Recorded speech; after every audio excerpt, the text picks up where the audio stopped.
नमस्कार दोस्तों, चलिए जान लेते हैं उत्तर प्रदेश की 25 बड़ी खबरों को सिर्फ कुछ ही मिनटों में। लेकिन वीडियो शुरू करने से पहले आपको बता दें कि यूपी की इन खबरों को पूरा देखें और बताएं कि क्या वाकई में उत्तर प्रदेश की योगी सरकार अच्छा काम कर रही है या फिर चिकनी चुपड़ी बातें करके लोगों को ठगने का काम कर रही है।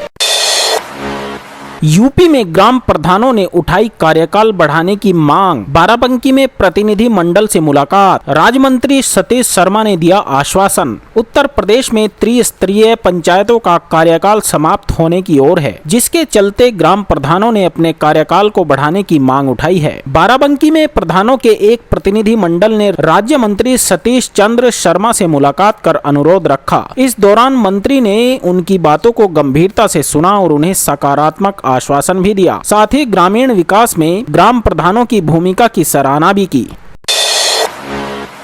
पूरी दुनिया संकट में, भारत समाधान की राह पर। सीएम योगी बोले, वैश्विक चुनौती का सामना करने के लिए रहेंगे तैयार। योगी आदित्यनाथ ने कहा कि आज पूरी दुनिया कई तरह के संकटों और वैश्विक चुनौतियों का सामना कर रही है, लेकिन भारत समाधान की राह पर आगे बढ़ रहा है। उन्होंने कहा कि प्रधानमंत्री नरेंद्र मोदी के नेतृत्व में देश मजबूत, आत्मनिर्भर और वैश्विक स्तर पर प्रभावशाली बन रहा है। सीएम योगी ने भरोसा जताया कि भारत अपनी सांस्कृतिक विरासत, विकास मॉडल और वसुधैव कुटुंबकम की भावना के साथ दुनिया को नई दिशा देने में सक्षम है तथा हर वैश्विक चुनौती का सामना करने के लिए पूरी तरह से तैयार है। गोरखपुर में सीएम योगी ने सुनी 200 लोगों की समस्याएं। बोले, मत करिए चिंता, उपचार कराने में भरपूर मदद देगी सरकार। योगी आदित्यनाथ ने गोरखपुर में आयोजित जनता दर्शन के दौरान करीब 200 लोगों की समस्याएं सुनी। इस दौरान कई लोगों ने गंभीर बीमारियों के इलाज और आर्थिक सहायता से जुड़ी शिकायतें रखी, जिन पर मुख्यमंत्री ने आयुष्मान कार्ड बनवाने और विवेकाधीन कोष से मदद उपलब्ध कराने का आश्वासन दिया। उन्होंने अधिकारियों को सभी मामलों का समयबद्ध और निष्पक्ष निस्तारण सुनिश्चित करने के भी सख्त निर्देश दिए, ताकि आम लोगों को जल्द राहत मिल सके। हमीरपुर में बारातियों ने की महिलाओं से अभद्रता। विरोध करने पर दूल्हे ने ससुर को जड़ा थप्पड़, दुल्हन ने लौटा दी बारात। उत्तर प्रदेश के हमीरपुर में एक शादी समारोह के दौरान बड़ा हंगामा हो गया, जब बारातियों द्वारा महिलाओं से अभद्रता और दूल्हे पक्ष की ओर से दुल्हन के पिता के साथ मारपीट की घटना सामने आई। इस घटना से नाराज होकर दुल्हन ने शादी करने से इनकार कर दिया। स्थिति बिगड़ने के बाद बारात बिना दुल्हन के ही वापस लौट गई। ये मामला इलाके में चर्चा का विषय बना हुआ है और स्थानीय स्तर पर लोगों के बीच काफी प्रतिक्रिया देखी जा रही है। योगी सरकार की सामूहिक विवाह योजना का बड़ा असर। 9 साल में 52,134 अल्पसंख्यक जोड़ों की हुई शादी। योगी आदित्यनाथ सरकार की सामूहिक विवाह योजना का बड़ा असर देखने को मिला। पिछले 9 वर्षों में इस योजना के तहत 52,134 अल्पसंख्यक जोड़ों की शादी कराई गई है। सरकार का कहना है कि इस पहल से आर्थिक रूप से कमजोर परिवारों को बड़ी राहत मिली है और सामाजिक समरसता को भी बढ़ावा मिला है। योजना के तहत नव विवाहित जोड़ों को आर्थिक सहायता और जरूरी घरेलू सामान भी उपलब्ध कराया जाता है, जिससे गरीब परिवारों पर शादी का बोझ कम हो सके। आजम खान के तनखैया वाले बयान पर फैसला आज। 2019 के लोकसभा चुनाव प्रचार के दौरान कहा था, कलेक्टर से मायावती के जूते साफ करवाऊंगा। 2019 के लोकसभा चुनाव प्रचार के दौरान दिए गए कथित तनखैया बयान से जुड़े मामले में आज फैसला आने की संभावना है। इस मामले में समाजवादी पार्टी के नेता आजम खान पर आरोप है कि उन्होंने चुनावी सभा के दौरान आपत्तिजनक टिप्पणी करते हुए कहा था कि कलेक्टर से मायावती के जूते साफ करवाए जाएंगे। इस बयान को लेकर राजनीतिक और कानूनी स्तर पर काफी विवाद हुआ था और मामला अदालत में विचाराधीन रहा। अब इस पर अदालत के फैसले का सभी को इंतजार है, जो उनके राजनीतिक भविष्य के लिए भी अहम माना जा रहा है। राजकुमार भाटी के बयान पर मायावती का तीखा हमला। बोली, सपा ब्राह्मण विरोधी, अखिलेश मांगे माफी। मायावती ने समाजवादी पार्टी के नेता अखिलेश यादव पर तीखा हमला बोलते हुए कहा कि उनकी पार्टी ब्राह्मण विरोधी रुख अपना रही है और उन्हें इसके लिए माफी मांगनी चाहिए। ये बयान सपा नेता राजकुमार भाटी के कथित बयान के बाद आया, जिस पर राजनीतिक विवाद तेज हो गया है। मायावती ने आरोप लगाया कि सपा समाज में जातीय तनाव बढ़ाने की राजनीति कर रही है और जनता को ऐसे बयानों से सावधान रहना पड़ेगा। यूपी में 18 जून तक आ सकता है मानसून। बारिश बंद हुई तो गर्मी उमस बढ़ी। पारा 45 डिग्री सेल्सियस तक पहुंचा। अब रातें भी गर्म होंगी। उत्तर प्रदेश में मौसम को लेकर अनुमान लगाया जा रहा है कि मानसून 18 जून तक दस्तक दे सकता है। इससे पहले राज्य में बारिश थमने के कारण गर्मी और उमस लगातार बढ़ रही है और कई इलाकों में तापमान 45 डिग्री तक पहुंच गया है। मौसम विशेषज्ञों के अनुसार आने वाले दिनों में दिन के साथ साथ रातें भी ज्यादा गर्म और बेचैन करने वाली हो सकती हैं। लोगों को हीट वेव और उमस से सावधानी बरतने की सलाह दी जा रही है। खासकर दोपहर के समय धूप में निकलने से बचें और पर्याप्त पानी पीने की हिदायत दी गई है। खत्म होगी कच्चे तेल के भंडारण की टेंशन। यूएई भारत में करेगा ये काम। 70% तक बढ़ जाएगा इंडिया का ऑयल रिजर्व। यूनाइटेड अरब अमीरात और भारत के बीच ऊर्जा सुरक्षा को लेकर एक अहम सहयोग की चर्चा है, जिसके तहत भारत में कच्चे तेल के रणनीतिक भंडारण को बढ़ाने की योजना पर काम किया जा सकता है। इस पहल का उद्देश्य आपात स्थिति या वैश्विक आपूर्ति संकट के दौरान देश की ऊर्जा जरूरतों को सुरक्षित रखना है। रिपोर्ट्स के अनुसार इस सहयोग से भारत की ऑयल रिजर्व क्षमता को बड़ा इजाफा होने की संभावना जताई जा रही है, जिससे देश की ऊर्जा सुरक्षा और मजबूत होगी और अंतर्राष्ट्रीय तेल बाजार के उतार चढ़ाव का असर कम किया जा सकेगा। 40,000 दो और 1 लाख रुपए ले जाओ। यूपी पुलिस ने ऐसे किया गैंग का पर्दाफाश। तरीका जानकर उड़ जाएंगे होश। उत्तर प्रदेश पुलिस ने एक ऐसे ठगी गैंग का पर्दाफाश कर दिया है जो लोगों को 40,000 दो और 1 लाख ले जाओ का लालच देकर ठगी करता था। आरोपी सोशल मीडिया और फोन कॉल के जरिए लोगों को फर्जी निवेश और रकम दोगुनी करने का झांसा देते थे। शुरुआत में कुछ लोगों को छोटी रकम लौटाकर भरोसा जीतते थे, लेकिन बाद में बड़ी रकम लेकर फरार हो जाते थे। पुलिस जांच में सामने आया कि गैंग ने कई लोगों को अपना शिकार बनाया और करोड़ों रुपए की ठगी की। पुलिस ने आरोपियों को गिरफ्तार कर उनके पास से नकदी, मोबाइल फोन और फर्जी दस्तावेज बरामद किए हैं। यूपी की सभी गौशालाओं में होगी कृषि सखियों की तैनाती। महिलाएं बनेंगी मास्टर ट्रेनर। उत्तर प्रदेश सरकार ने प्रदेश की सभी गौशालाओं में कृषि सखियों की तैनाती करने का फैसला लिया है। इस पहल के तहत महिलाओं को मास्टर ट्रेनर के रूप में तैयार किया जाएगा, जो गौशालाओं में पशुपालन, जैविक खेती, गोबर गैस, वर्मी कंपोस्ट और प्राकृतिक कृषि से जुड़ी जानकारी देंगी। सरकार का मानना है कि इससे महिलाओं को रोजगार और आत्मनिर्भरता मिलेगी, साथ ही ग्रामीण अर्थव्यवस्था और जैविक खेती को भी बढ़ावा मिलेगा। कृषि सखियां किसानों और स्वयं सहायता समूहों को प्रशिक्षण देकर आधुनिक और प्राकृतिक खेती के प्रति जागरूक करेंगी।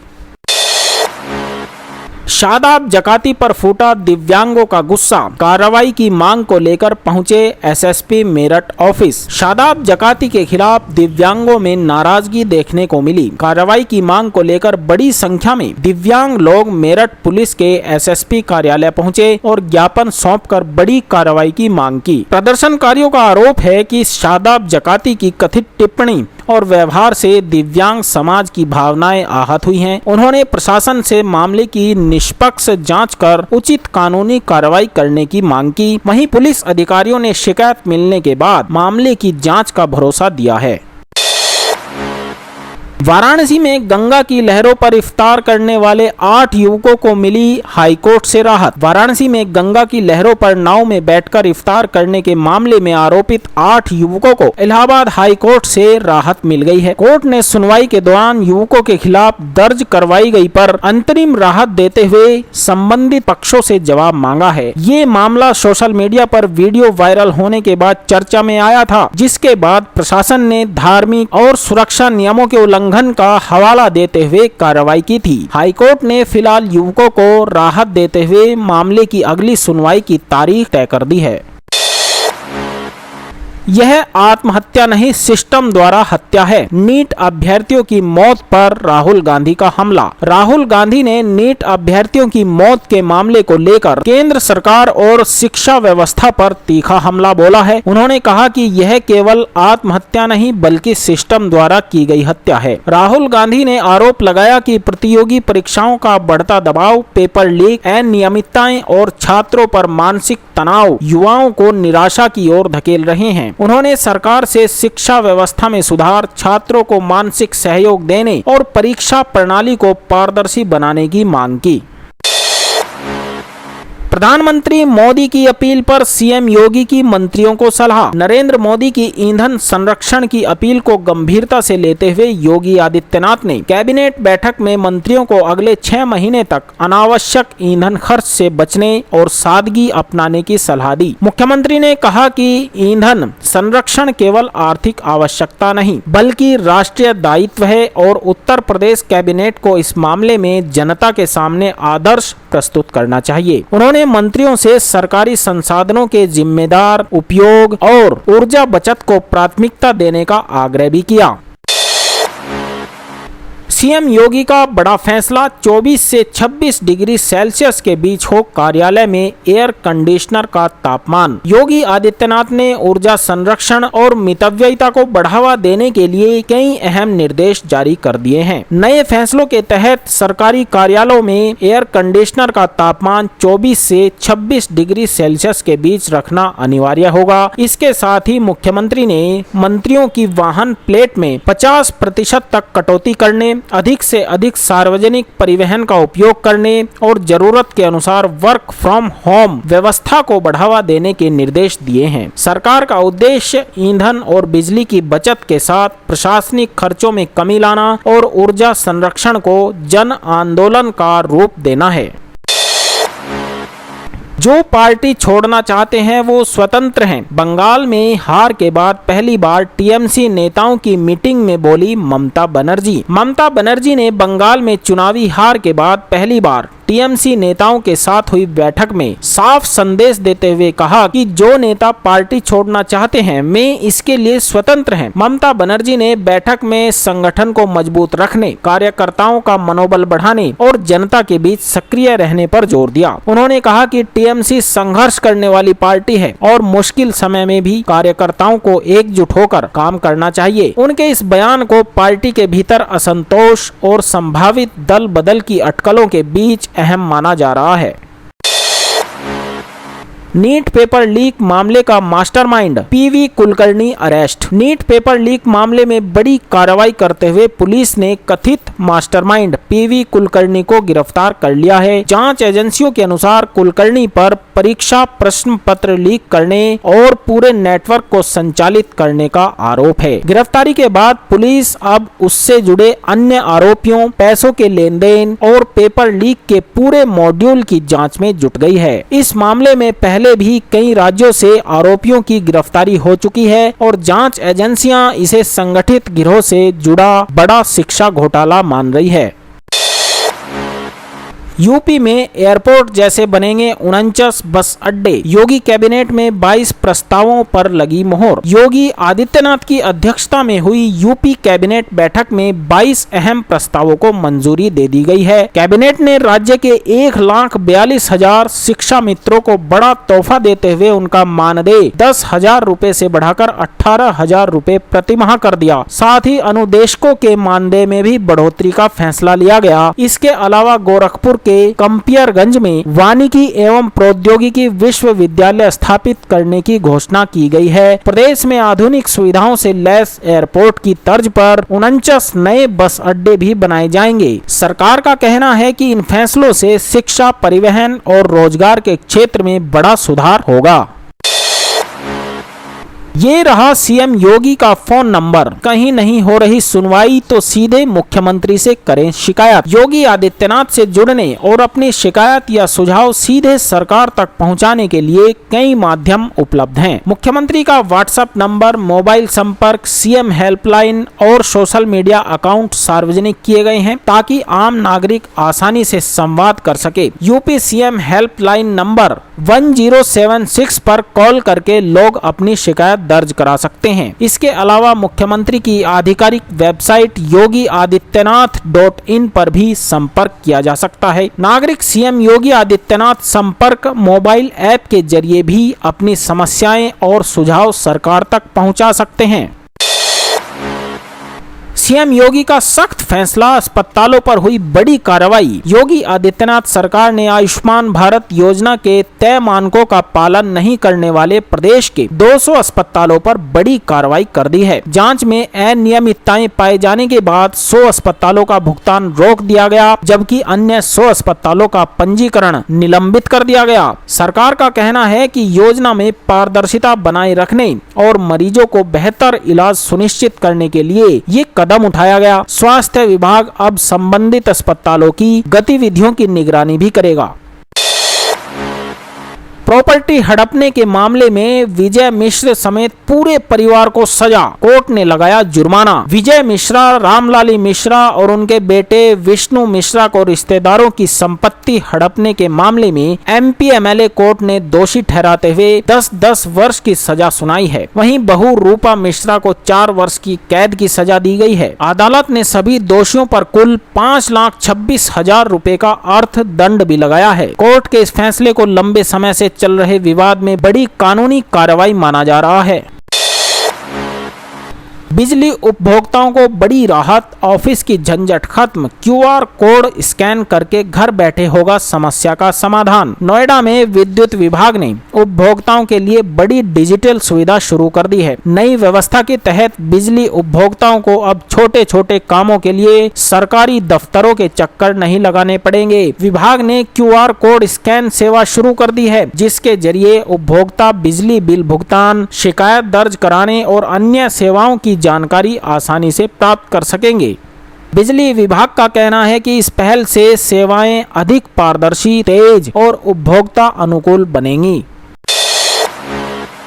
महिला ने 5 दिनों में दिया 4 बच्चों को जन्म, नॉर्मल डिलीवरी देख डॉक्टर भी रह गए हैरान। उत्तर प्रदेश के मुरादाबाद जिले से एक दुर्लभ चिकित्सा मामला सामने आया है, जहां एक निजी अस्पताल में 30 वर्षीय महिला ने एक साथ 4 बच्चों को जन्म दिया। इस घटना से अस्पताल स्टाफ और डॉक्टर भी हैरान रह गए। जानकारी के अनुसार प्रसूता महिला पूरी तरह स्वस्थ है, जबकि चारों नवजात शिशुओं को बेहतर देखभाल के लिए निगरानी में रखा गया है। महिला संभल जिले की रहने वाली बताई जा रही है और हाल ही में उसकी डिलीवरी हुई है। भारत निभा सकता है बड़ी भूमिका, अमेरिका ईरान युद्ध विराम को लेकर बोले अरागची। अब्बास अरागची ने अमेरिका और ईरान के बीच संभावित युद्ध विराम को लेकर कहा कि भारत इस पूरे मामले में एक बड़ी और महत्वपूर्ण भूमिका निभा सकता है। उन्होंने संकेत दिया कि क्षेत्रीय शांति और स्थिरता के लिए भारत जैसे देशों की कूटनीतिक भागीदारी अहम हो सकती है। ईरान के विदेश मंत्री अरागची के इस बयान को अंतर्राष्ट्रीय संबंधों के लिहाज से महत्वपूर्ण माना जा रहा है, जिसमें भारत को एक संभावित मध्यस्थ या प्रभावशाली साझेदार के रूप में देखा जा रहा है।